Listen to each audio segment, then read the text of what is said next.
The word that I keep coming back to is uplifting. I have this conviction based on my lived experience that uplifting people or the planet doesn't have to be draining. It can actually feel uplifting to the person who's making that impact. Welcome to another episode of Uplifting Conversations, the Impact Engagement Podcast. Today's episode is with my friend, Dr. Preston Cherry. Dr. Cherry, man. So first of all, I thought I was going to be overdressed. Normally I come to this and, t-shirt, Henley, and I had a button down today because I got another event, but you stay sharp, man. Looking incredible. And so definitely the best dressed podcast guest we've ever had. And so welcome.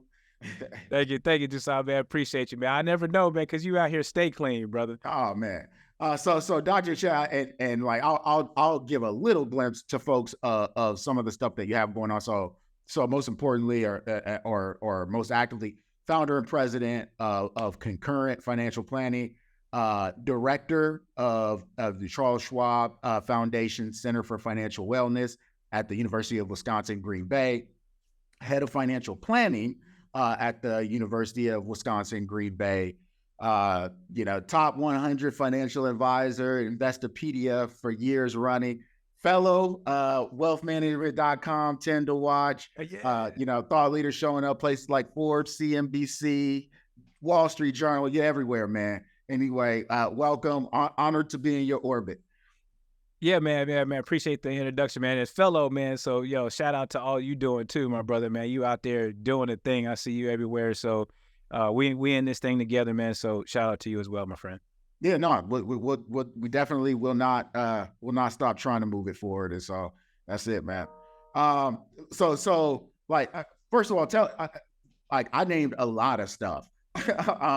And I know you are doing from a financial wellness standpoint, both with your own practice and how you work with clients, the way that you're doing that teaching students, and also what you're generously doing for the community to build financial wellness, financial literacy.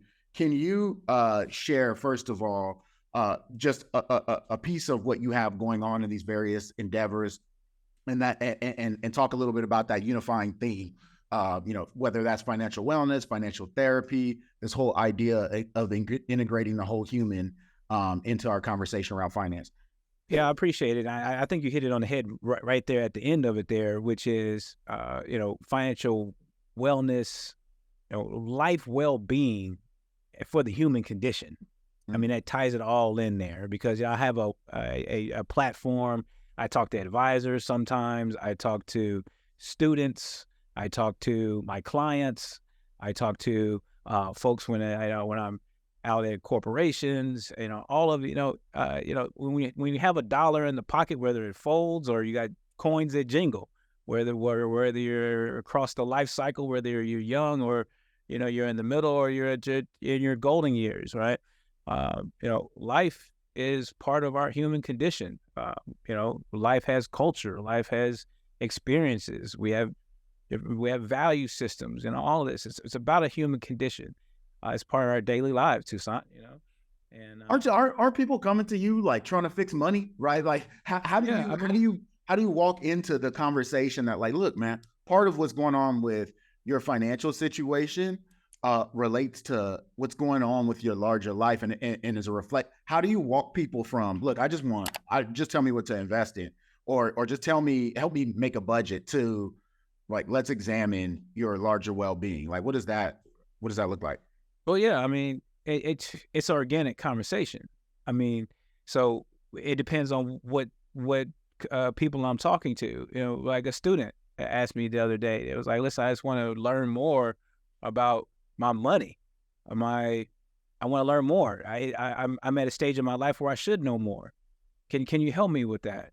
Well, I said, okay, well, let's go chop it up in a room, right?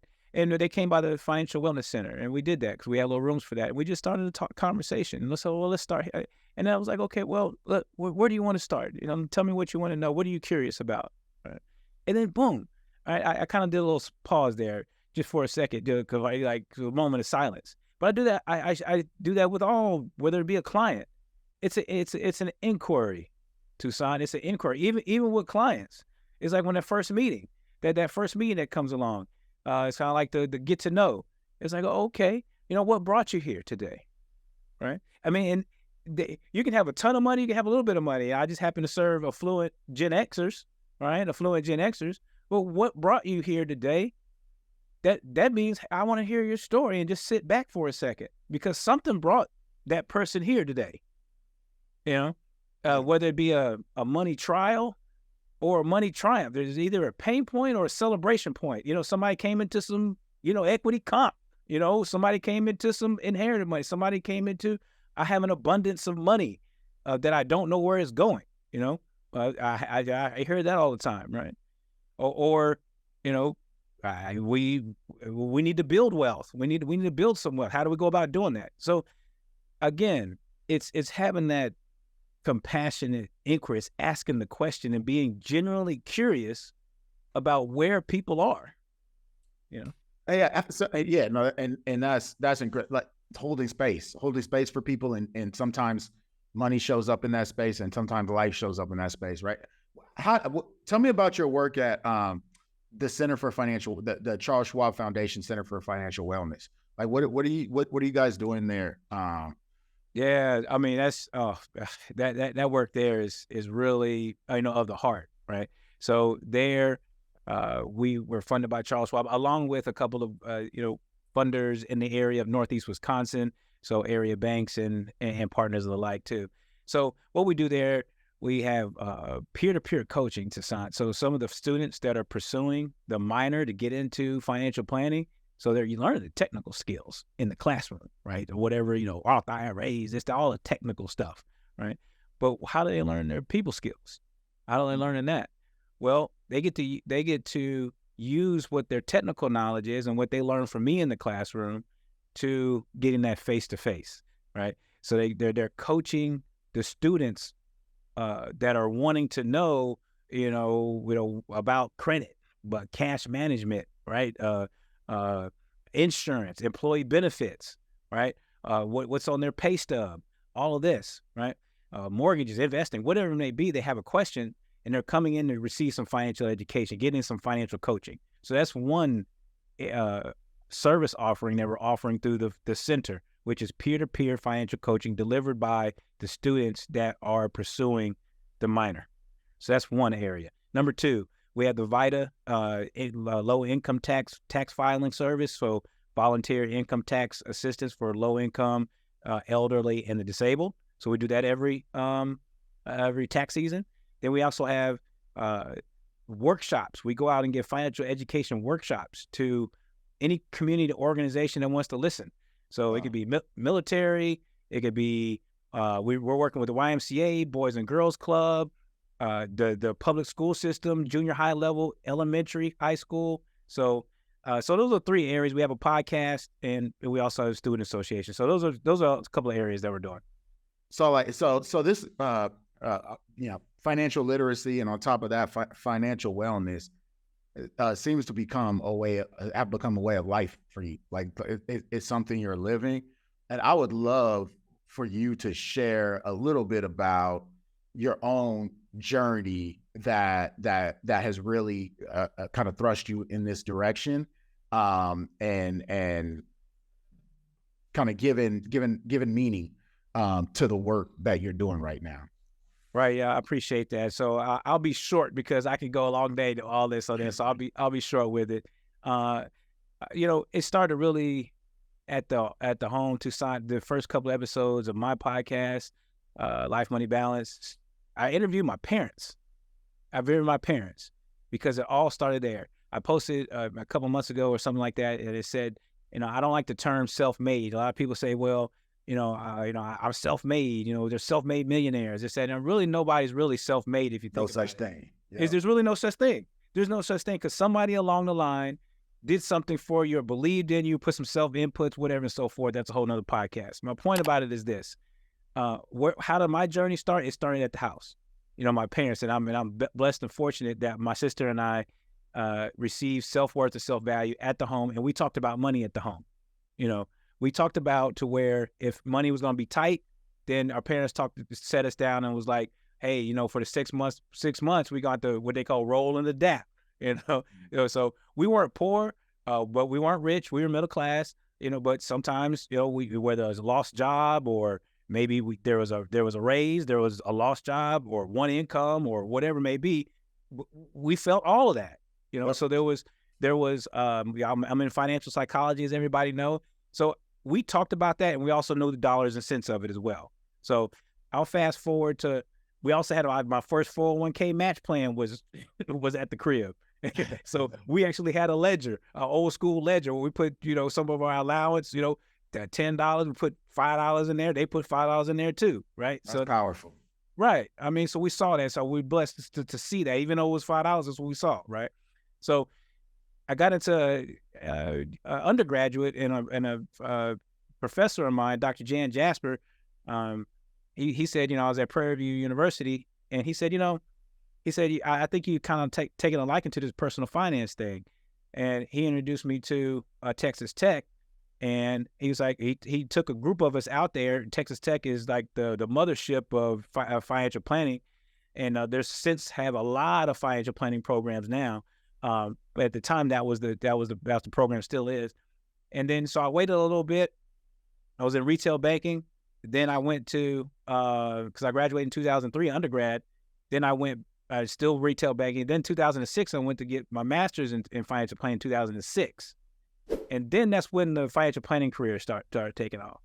So, so then I was junior financial planner, associate, all this other stuff, retirement planning, managed some money, co-portfolio manager, 120 million, all this other stuff, retirement plan sales, wholesaler, financial planner again, launched my own practice, PhD in 2016, So I'm fast forwarding. My thing about it is this, is how did it start? It started with socialize. They call it financial socialization is the big word, but it started talking about money in the home. Wow. So what is money life balance? What does that mean when you talk about money life balance and delivering that to people? Right. So yes, thank you. So life money balance, what is inspired? Oh, it's okay. No, it's okay. Life money balance, inspired by transformation, Toussaint. Life is ebbs and flows. It's not linear. A lot of folks, you hear these success stories, and we see it all on social media. It's like, hey, I made it. All it takes is choices and hard work. And it's not necessarily true. You got to listen to the whole story. There was some failure along the way in life. There was some help. There was a hand up, not a hand out, but it was a hand up a certain way. Right. And mine was I had some trial years. And I call them the fog years. I've talked about them a lot, to where, there was a disconnect between life and money, where life was going this way, money was going this way. All right. And that didn't feel good. All right. And I knew it because I wrote it down. Matter of fact, I got an envelope right here, and I wrote letters to myself. I got plenty more of them, and there's bank statements in an envelope. All right. And it shows where my life and money were going this way. Right. And I have a saying about life money balance. Let your life lead your money, not your money lead your life. And when life has no direction, your money is leading you. And it don't feel good, because your money's going down the drain, your life is going down the drain. It doesn't feel good because there's no direction. It's empty. And then when your life, when you have aspiration, you say, this is what I want to do, because you figure out what you don't want to do, then your life leads your money because your money has assignment. And so I figured out, I was like, okay, after I came out of my fog years, I was like, you know what, I'm tired of not maximizing my talents that has been put inside of me, So I was like, okay, well, what's next? And so this is when I started getting a PhD in 2016. I was doing okay with my career and all that, and this, that, and the other. It was just going like this. I was like, I want my life to lead my money. What's the aspiration? What's the transformation? So that's where life money balance came from. Life money balance. Let your life lead your money and not your money lead your life. So your life and money can work concurrently. So you can create your life's design. That's life aspiration. That's where that came from. That's incredible. I see what you did there. Yeah. So what gives you hope that this approach of life leading money is effective? What have you seen whether that's in students, whether that's in members of the community, or in your own life, that tells you this work that I'm doing, it matters. Yeah. I want that for everybody, Toussaint. I want folks to believe in themselves. I want somebody for them to feel valued, heard, belonged, and wherever they are in their life's journey. Life doesn't always have to be about trial. It can be about triumph. I mean, we can, wherever we are, we can start. We can start and grow. Sometimes it just takes somebody to, afford you some grace and some permission. It can come from external or internal. So everybody has some value. It just takes a little nudge sometimes, right? Any good client or community member stories around what a transformation has done for someone? Like has anyone come to you and kind of shared with you some of the stuff that you've unlocked or they've unlocked in shifting that approach of allowing life to lead money rather than the other way around? Yeah, I mean, wow. Because grace and permission can come on so many levels. Some people with an abundance of money can say, listen, we have an abundance of money. We just need a permission to transition to the next stage. Can we do it? Right? It's almost like an afraid to go to the next stage, kind of like pre-retirement. At Enzo now Corio, the firm that I was with in wealth management, we talked about translating wealth into fulfillment. And really, you see at all levels of affluence, people having a really hard time shifting from the idea of wealth and owning wealth and protecting wealth or even growing wealth to shifting to a focus on growing fulfillment or protecting fulfillment or maximizing fulfillment. And sometimes they do need that permission or they need that guidance to help them go from a wealth-driven conversation to a fulfillment-driven conversation. Yeah. Facts right there, or even give himself permission to, and I don't know, even enjoy finding joy. I just posted about this, finding joy in what you built without explanation. If you're doing well and you can live in abundance, right? Have a fulfillment, live with purpose, but also not, live without explanation or guilt, forming boundaries, right? Having self-care without having to fund others.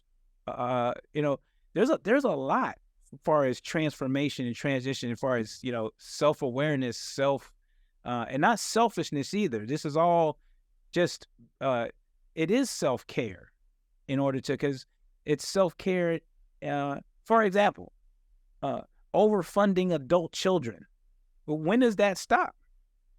When does that stop? Right? And how much are you going to allocate that goal in order to, allocate, funds towards retirement, Because what that does is like, particularly with Gen Xers, because I serve Gen Xers. Okay, well, the stats are abundant, which is the perception of retirement. Okay, well, I have this high income right now for some of them, most of them, and I had this negative perception about I may not have enough for retirement. Well, okay, well, let's juxtapose that. Well, what are you taking care of right now? Maybe elderly parents. You want to live. You have vitality for life right now. Then you have younger adult children. All right, well, you funded your children already. You put $1 million into them, to quote unquote, education, house, college, or, you gave them resources and everything. How long are you going to, fund them? Yeah. How long are they in the budget? Yeah. Yeah. How long are they in the budget? Let's go ahead and take some of that money, fund your life now, so you can do some things while you have this high income and vitality for yourself, so you can do some things in life for yourself, but also fund your later, right? At the same time, something's got to give. So it's just hearing those stories. Therein lies the T word, transition, transformation. Yeah. Right, in thought and spirit. Right. Man, like such powerful perspective to share with people at any level of wealth. How can folks participate in supporting this form of transformation? Maybe even undergoing this form of transformation. Where would you suggest? We talk about micro acts of courage, and kind of taking these micro steps toward the change we would like to see. If people want to support this form of financial wellness for others or for themselves, like where would you suggest they start? Right. Well, it's different levels. Okay. So if you are for instance, if you're asking, all right, for supporting causes, all right. So if you're an advisor, I would say if you're an advisor and you have clients, all right, then I would say open up your ears and also share stories so you can connect. So listen and also connect with your story so you can invite people in. Open up the heart, open up the mind, and that's with anyone actually, because with the arc of financial wellness, Toussaint, it's financial compassion, financial education, financial literacy, financial wellness. And financial compassion is feel, heard, value, belong, experiences, cultures, attitudes, right? All that's in compassion, right? Then open up the heart, open up the mind. Education, right? That's information, recommendations, all of that, inform. Then you got literacy. People try to push back on that word, but it's because where people start. If you start asking people about literacy, which is decisions and behaviors, you can't start there, because what precedes the information, the decision and behavior is the word informed. Informed decision and behaviors. You get that through education, and you can't receive education unless you've been seen valued. That's why you have compassion, education, then you have literacy, and then you get to wellness. All right. So whether you're an educator, advisor, or whatever, follow the arc of wellness. All right. And you will help whoever is in front of you, whether you're an educator, whether you're an advisor, whomever. All right. So I would suggest anyone follow that model. All right. And from whoever is in front of you, and then that's how you can support, I love the encouragement to start at compassion. Like you don't hear financial and compassion tied together very often.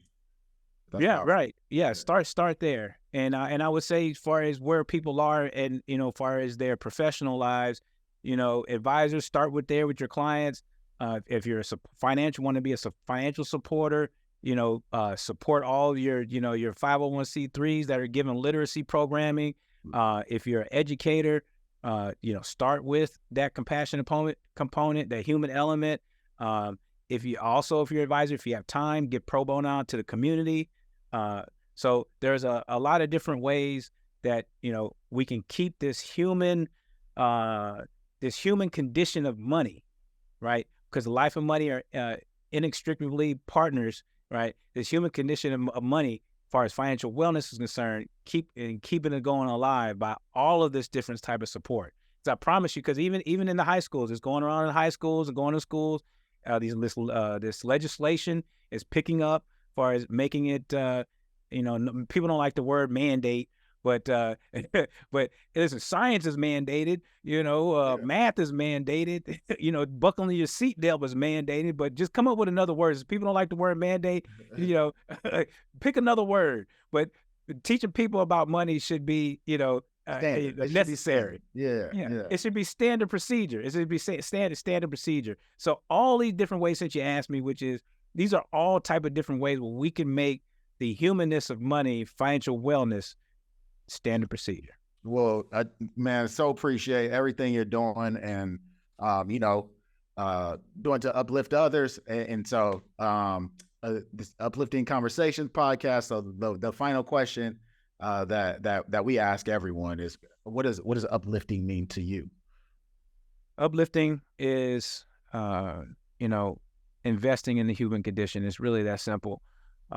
And all the ways that I kind of just said, what we've been talking about, and as a advisor, as a professor, as all these different roles, as somebody that's considered a thought leader, somebody's be on stage, I connect with the audience. All of this is very important that we take the selfless act in whomever that we are in front of is that we give all of that we have to serving the people that we are in front of at all time in order to uplift them. Why? Is because somebody invested in us, and we always have to remember that. And that's what it is to pay it forward at all times. Well, you are certainly uplifting, and I appreciate you taking the time here and appreciate you giving to the industry so generously. So thank you. Appreciate you, my brother. Please be sure to subscribe, like, and click the notification button so you never miss an episode.